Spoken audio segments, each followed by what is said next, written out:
Good morning, everyone. We are about ready to begin. Can everyone hear me okay?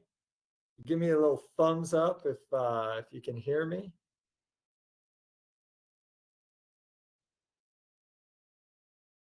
Fantastic.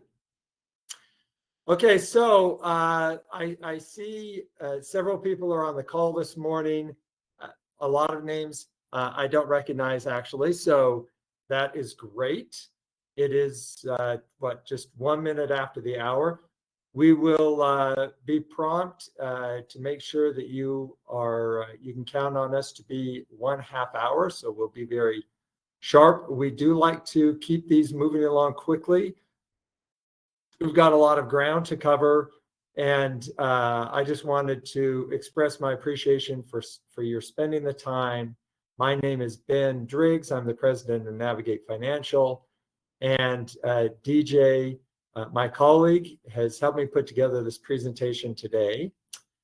So just some housekeeping items or introduction for those people who don't know us. We're a financial advisory firm. We help both companies and the employees on the kind of employee side, 401k side. That's just over half of our business. And then we also help individuals with their individual financial planning and investment needs. We are financial advisors. We're a financial advisory firm. And what we've been trying to do over the last few years, particularly the last 2 years, is build out a comprehensive a financial advisory platform, an educational platform, so people with whom we interact and our clients have some roadmap. So we're Navigate Financial, we call it the Navigate program. And we talked about that last month. DJ led the discussion last month. And what we're going to be doing this year is every month we'll be tackling a different topic. There are 11 topics on our roadmap. And so today, last month was just kind of the general introduction, the overview. Today, we're going to be talking about the first one. We're going to be talking about cash management. And we are really glad to have you on the call. So let's get started. If you have any questions, DJ will be monitoring the chat room, as will I. Please don't hesitate to ask a question. So here is an overview. These are the 11 areas we'll be discussing this year. If you look at 3 o'clock, we're going to be talking about cash management. That is not to be confused with 11 o'clock, which is cash flow. So cash flow is more budgeting, money coming in and out, expenses, managing debt, things like that. Today, we're going to be talking about cash management. This conversation is going to be geared for people who have or anticipate having some amount of cash. It may not be a lot, but some amount of cash in their savings account. So we'll be talking about what we do with that cash, what are some strategies, how we balance the different needs. So the first thing we're going to be talking about are different considerations. Then we'll be talking about different tools, cash management tools. And then we'll finish the presentation with a couple of examples to give you a sense of how it might play out. I think what you'll find throughout the conversation this morning is that managing your cash there are a lot of options, and there's not one size fits all. And working with a financial advisor like us, that is part of our job, is to help you evaluate these different priorities that you're considering. So it might be paying down debt or whatever. So you've got the considerations. I broke this down into 4 categories. First of all, we need to consider what you want to do with your money, right? So you have this cash. Well, are you trying to pay down debt, etc.? The amount of cash is relevant. If you have 5,000 saved up, that's going to look different than 50,000 or 500,000. The time horizon is quite relevant, and the risk profile is relevant too. So let's talk about each of those for just a minute. So your needs and objectives, these are some of the basic needs that people have with money. Liquidity is really important. It's nice to have some money on the side. That's your emergency cash. So if you have, say, $5,000 saved up in cash, you would want that to be fully liquid in case your car breaks down or you need it for any sorts of things like that. Anyway, liquidity is really, really important. Cash preservation is important. That means we just can't afford to lose it. Cash preservation is going to be important if you're about ready to make a significant purchase in particular. So if you're going to buy a house next year, you do not want to mess around with that $50,000 that you've worked so hard to save. Be careful not to lose that.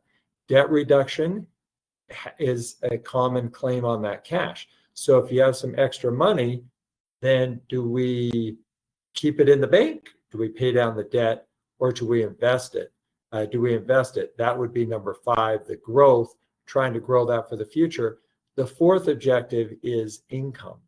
So a lot of people are having their rental income would be a good example. An objective would say, hey, I have this pile of cash. In this case, I'm trying to maximize how much income I can get from that cash. So if I have option A gives me 1% and option B gives me 5%, obviously I want to go with option B. The amount of cash is available is relevant too. Like I said earlier, if you only have $5,000 saved up, that's really kind of an emergency cash, even 5, 10, 15, 20. There's not a lot you should be doing with that. Just keep it nice and liquid, safe at the bank, etc.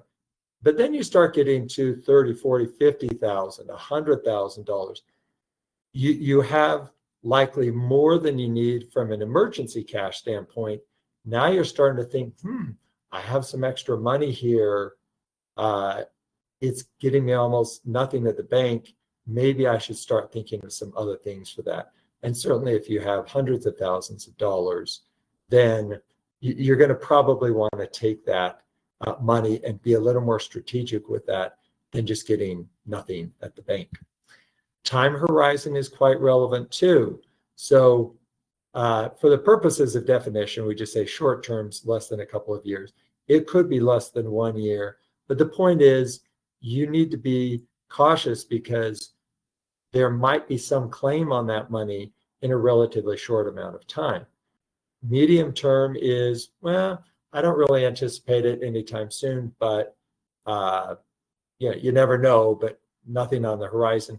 Long term is maybe you don't even have any foreseeable needs for that cash. And then risk profile, if you can read along with these, conservative, moderate, aggressive, we're trying to balance these different things based on your own personal risk profile. So these are some of the considerations with what to do with your cash. It's, again, not one size fits all. We're trying to balance these different needs with these different options with our needs. Are there any questions? Let me go to a different screen here. Couple of questions here. How can I tell what my risk profile is on that last one?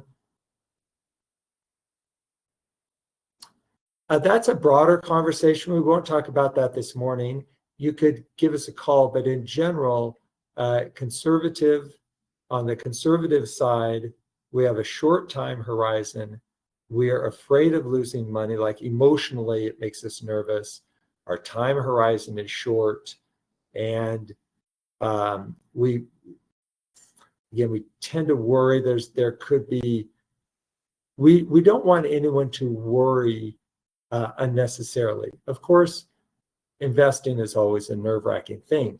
But some people worry a little, a natural amount of, yeah, I mean, concern. The market goes up and down. I don't want it to go down. But some people really fret about money a lot. So if you find yourself worrying, keeping you up at night, worrying about money, that would be an indication you tend to be more conservative. So I think it's a combination of your personal kind of personality and your time horizon. If you need the money anytime soon, you want to keep that money conservatively. What if you have a risk profile that's aggressive, short time horizon? Would that affect cash management? Yeah, we'll talk about that more. We won't go into that right now, but that's a good question, because these are the things we're balancing. We're saying, hey, I'm risky, I'm comfortable, but I need that money in 2 years. We're looking to buy a house in 2 years, but I'm very comfortable with stock market ups and downs. It doesn't, worry me too much. I would say in general, time horizon is the top priority, all other things being equal. With someone with a short time horizon, what are the best options to preserve capital? Short time horizon, again, you're going to want to play it safe. We don't want to mess around with short time horizon. Thank you for your questions. We'll go back to the presentation. So keep those questions, really good questions. I appreciate those. Okay, so let's talk for a minute about the cash management tools that we have. These are cash at the bank, money market funds, fixed annuities, bonds, dividend paying stocks. Now, I've put these kind of from conservative to aggressive. Dividend paying stocks, typically you wouldn't say, oh, that's like a cash management tool, but it might be if you have a longer time horizon, a moderate or aggressive profile, maybe even conservative risk profile. You don't need the money and you're looking for a little income. There are a lot of companies out there that are quite steady. They kick off a nice dividend, and that might be a consideration. So that moves into the income side of things for dividend paying stocks. I'm just focusing on dividend paying stocks rather than general stocks. Slightly different, but stocks are stocks. They do go up more and down. They do go up and down more than say bonds, and certainly cash doesn't go up very dramatically either. So breaking these down, we have cash at the bank, you have your basic checking and savings accounts, you have money market accounts. These are not to be confused with a money market fund, which we'll talk about in a second. So your money market account just gives you a little more than a non-interest bearing cash, or just like it says right here, 5/100% are your current rates. So at a minimum, you're going to want to talk to your bank and say, hey, make sure that my cash, I have $7,000 in cash, make sure you're getting at least 65, not 5, 5/100%. So you want 0.65 as a default starting point for cash at the bank. You also have high yield savings accounts. That pops it up a lot. And that's still within a banking environment. It pays a higher rate than traditional savings, but these high yield savings accounts are usually sponsored by non-brick and mortar. So that's going to be Ally Bank, SoFi Bank, things like banks like that. American Express, I believe, has a high yield savings account. So they're not Wells Fargo, Chase, Zions, Bank of America. If you walk into your local Wells Fargo bank and you say, hey, I want a high yield savings account, they're probably going to say, oh yeah, here's our money market account. And there's a big gap, as you saw, from 0.65 to 4.3. Big jump up if you go to the high yield. The reason being is that these online banks don't have the overhead generally, among some other considerations. So that's a pretty good place, high yield savings account, not to be dismissed lightly, certainly to be considered. CDs, as we know, you say, hey, here's some money for 3 months, 6 months, a year, 2 years, something like that. You lock up the money. And because you're willing to lock up the money a bit, then you get a higher interest rate, 4 to 4.5. So in this case, on this page, all other things being equal, you'd want a high yield savings account over a CD, because high yield savings account have daily liquidity. CDs are going to tie up your money for just a bit. But if interest rates start going down, and they might start going down here in the next year or two, as interest rates start going down, you could lock in, say, a 2-year interest rate. I locked in a 2-year interest rate at 4.2% for a client the other day. And if interest rates now, they're at 4.2, but let's say interest rates go down to, 3.5%, that person is still locked into an attractive rate. So when the interest rate environment is high, which it is today, now is a good time to go ahead and consider CDs. One last thing, there are two kinds of CDs, those issued by banks and those issued by brokerage firms. Brokerage CDs tend to be a little more liquid, and we could talk about those separately. Then you have money market funds. This is where you move from the banking environment into the investment environment. They're similar to a high yield fund. They're not issued by a bank. They are an investment account. And so there's some risk.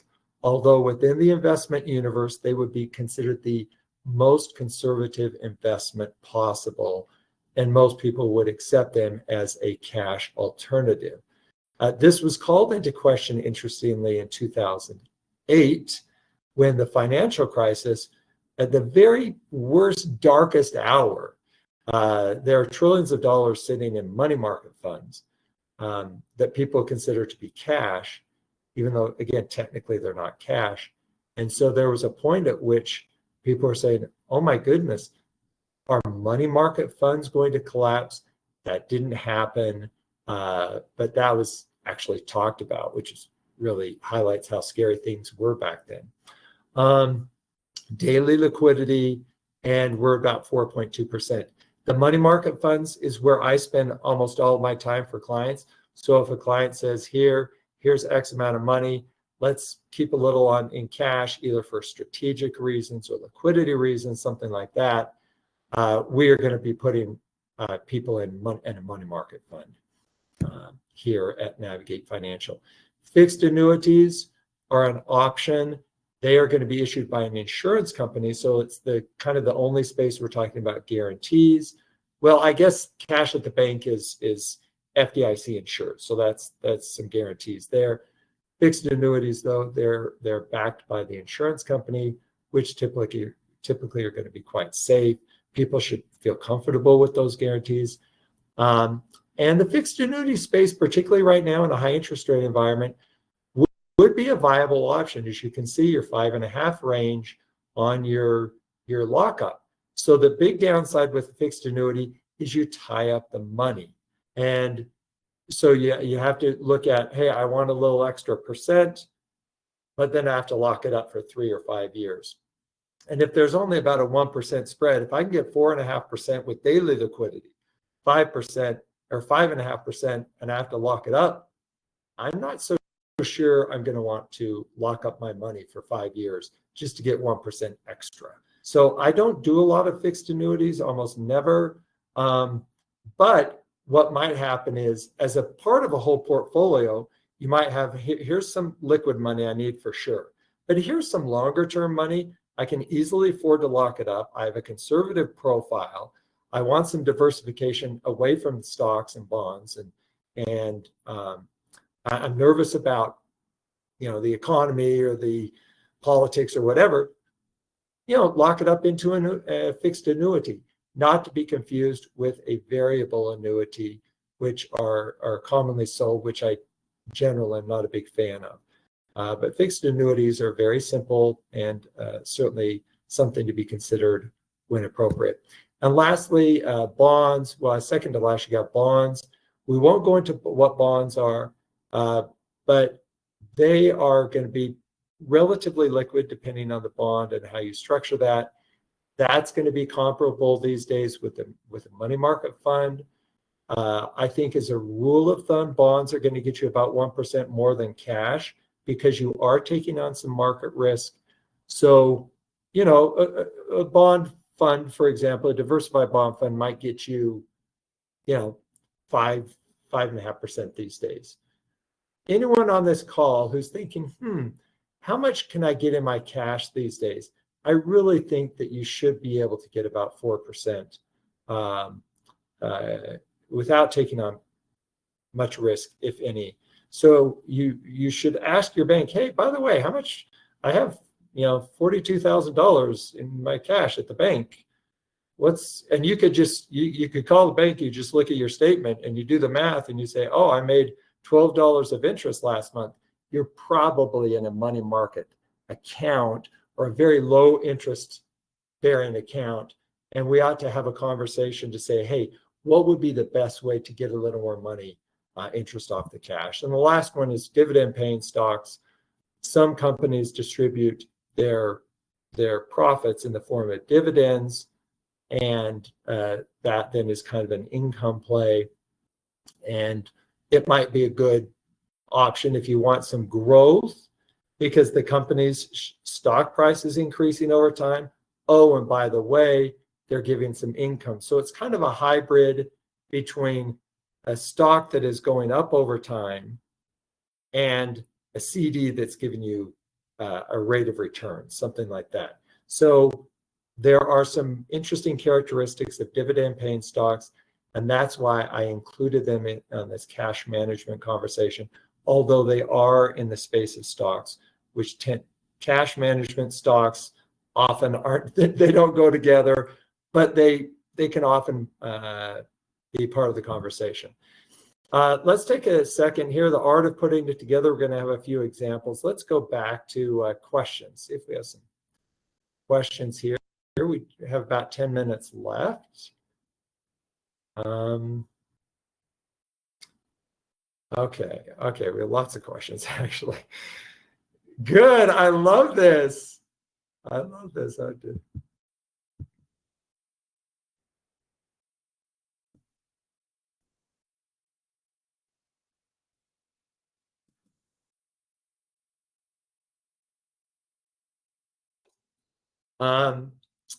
If I have to get a CD out early, is there a penalty? Is there a fee?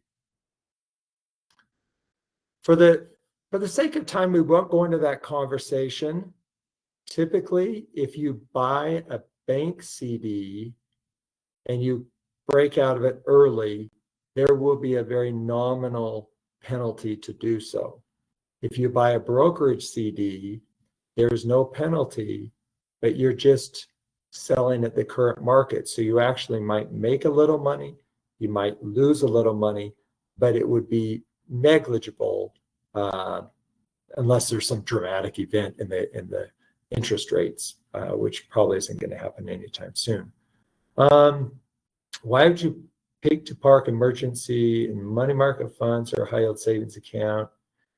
The difference there, the fundamental difference, is that a money market fund is in the investment universe and a high yield savings account is in the banking universe. So a high yield savings account is technically more, I believe it's FDIC insured, it's safer, it's in the banks, and that's why generally they're going to be a little lower interest rate in the high yield savings account. So I think the answer, but these days at this very moment, they're pretty close. But generally, you're going to see a 0.5 to 1% extra bump in the money market fund over the high yield savings. And so that's Navigate Financial works within an investment environment. And so that's why we personally deal with money market funds more than high yield savings accounts, because we're not a bank. So I think it might depend on where you have your money. So if you choose to prefer to manage your cash within a banking environment, you're going to want to focus on the high yield savings account. If, on the other hand, you have investments, you have 401k, you have a brokerage account, and you're in general trying to get a little more rate of return out of your money within an investment environment, which you should over time get more out of an investment environment than a bank environment, then you're going to be talking about playing in the space of the money market fund, not the high yield savings account. When would you recommend a fixed annuity for someone? Like I mentioned, it might be if they have a longer time horizon with a portion of the money and they want safety. Do you have a summary of this information digital? Well, we are going to post this presentation on our website after the call. Maybe it takes a day or so. And then we don't have a presentation other than what we put together here this morning. But we invite a conversation because ultimately these things require conversation in almost all cases. What happens if you get out of an annuity early? There's generally a penalty. Sometimes it's small, sometimes it's big. And that's why we want to be careful about going into annuities. The person saying, hey, do you have a pamphlet? It's difficult to keep track of these different accounts. And so this gets back to an earlier question a couple of minutes ago, high yield savings account and money market. I think part of managing your finances is setting aside risk profile, time horizon, investments, cash, bank, whatever. A big part of managing finances is coming up with some method. Are you going to work with a financial advisor? Are you going to work with one financial institution or multiple financial institutions? How are you going to track that? These are things that we want. These are very elementary starting points of a conversation. And it's important that people feel comfortable that they have created something that works for them. We don't want to have people moving in all these different things. It's confusing. Simplicity is really, really important. Consolidation, simplicity, ease of monitoring, and where people it's nice to have a financial advisor. If you don't like to do it, it's like, well, just call us and we can help you. But some people like to do those things themselves. Okay, we just have a couple more minutes, so let's give a couple of examples. We just said, here's a conservative retiree. This is someone who's they want security, stable income, they're older, they don't want any drama in their life. And so you're going to be sticking with the most conservative space. Although, as I mentioned earlier, let's say that this case, John has $200,000 saved up in the bank. He might say, well, let's take, and it's getting 1%, or even high yield savings account getting 4%. Maybe you take some of that and you buy a fixed annuity, or even dividend paying stocks. Like, hey, I know I don't need all of it tomorrow. This is for the next many years. So let's take a portion of that and do something maybe a little more aggressive, such as stocks. Even though I'm a conservative profile, it gets back to risk time horizon. Really, really important. I'm breaking up that time horizon. Emergency savings. Natalie and Eric, they have good finances. Things are coming along well. They had a goal to have $5,000 in their emergency savings. That has grown to 10, 15, 20. Now they have $30,000 sitting at the bank. Now you start entering into a conversation. Is it worth it having a broader conversation? Because I know I'm only getting 1% at the bank. If I could get 4%, that's 3% on $30,000, $900 a year extra for potentially almost no more risk and potentially no more illiquidity. I can still have the liquidity, still have the safety. Let's have a conversation to see if we can't get another $1,000 out of that money. Young couple saving for a home, that again, short time horizon, want to keep it relatively conservative for that case. And then business owner, you have Sarah, she owns a business, she has cash reserves. That one is really quite ultra conservative because you have to do payroll, cash management for a business that has high liquidity needs is going to look different than the retiree who has, his or her money saved up and they have this chunk of money and they may not need it. There are a lot of people out there with savings that they may not need for many, many years. And so that is a natural time to have a conversation to say, hey, we do have some money saved up on the side. We don't really, either we don't have debt or we don't want to prioritize paying off our house, for example. So we're okay on the debt side of things. Income is stable. In fact, we're running cash flow positive. We're saving more money every year. It's just growing. Hey, let's carve out a strategy that makes sense so we can actually start making more money on our cash. And that would be probably involving a conversation. Let's bring in some stocks, some bonds, and amp that up. We'll finish off with let's talk. Give us a call anytime. There's the phone number. That's my email. And we invite a conversation with anyone. Just call us, send us an email. And the last page is disclosures. They will be on the presentation, which is posted to our website. So I know we are 2 minutes over. Let me see if there's one last question. Okay. Hey, can you go back to example 3? We won't. Why don't you call me, the person who's asking that question? For the sake of time, we'll skip that one. But maybe there's even one more question. I'll just show it. Okay, so let's go back. We'll finish this one here.